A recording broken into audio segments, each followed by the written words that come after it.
नमस्कार, अम्माज किचनमध्ये तुमचं खूप खूप स्वागत आहे। तर मी आज पावभाजी केली, ती कशी केली ते सांगते। तर हे सर्व साहित्य घेतले: बटाटे, शिमला मिर्च, फ्लावर, कांदे, टोमॅटो स्वच्छ धुवून कापून घेतले।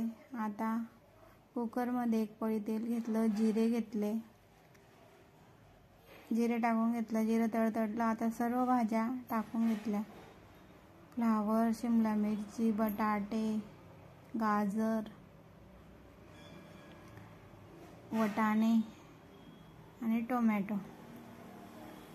आता या भाज्या परतल्या गेल्या। आता मी याच्यात 1 चमचा लाल चटणी आणि 1 चमचा पावभाजी मसाला आणि चवीनुसार मीठ टाकून हे परतून घेते।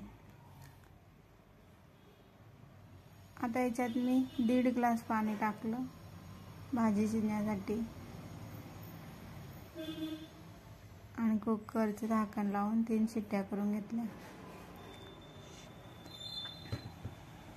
कुकर गार झाला आहे, आता उघडला आपण तर व्यवस्थित शिजल्या आहे भाज्या। मॅचरच्या साहाय्याने ते मॅच करून घेऊ। आता कढईमध्ये 1 पळी तेल, बटर, तेल गरम झालं। आता याच्यामध्ये आपण 4 कांदे मी बारीक कट करून घेतले, ते कांदे टाकून घेऊ।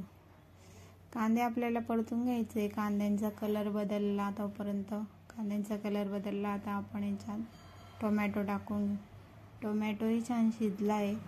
आता आपण याच्यात जगभरातले सर्व मसाले, लाल चटणी, पावभाजी मसाला, हळद पावडर, मीठ आणि धने पावडर हे सर्व टाकून अर्धा ग्लास पाणी टाकून आपल्याला ही ग्रेव्ही शिजवून घ्यायची। पाहू शकता आपली ग्रेव्ही खूप छान शिजली आहे।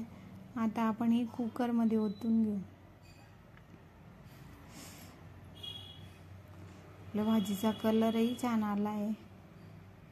आता आपण याच्यात भरपूर सारी कोथिंबीर टाकून घेऊ आणि बटर टाकून घेऊ। तयार झाली आपली पावभाजी। आता पाव गरम करून चला तर मग कशी वाटली माझ्या पद्धतीने पावभाजी? या पावभाजी खायला।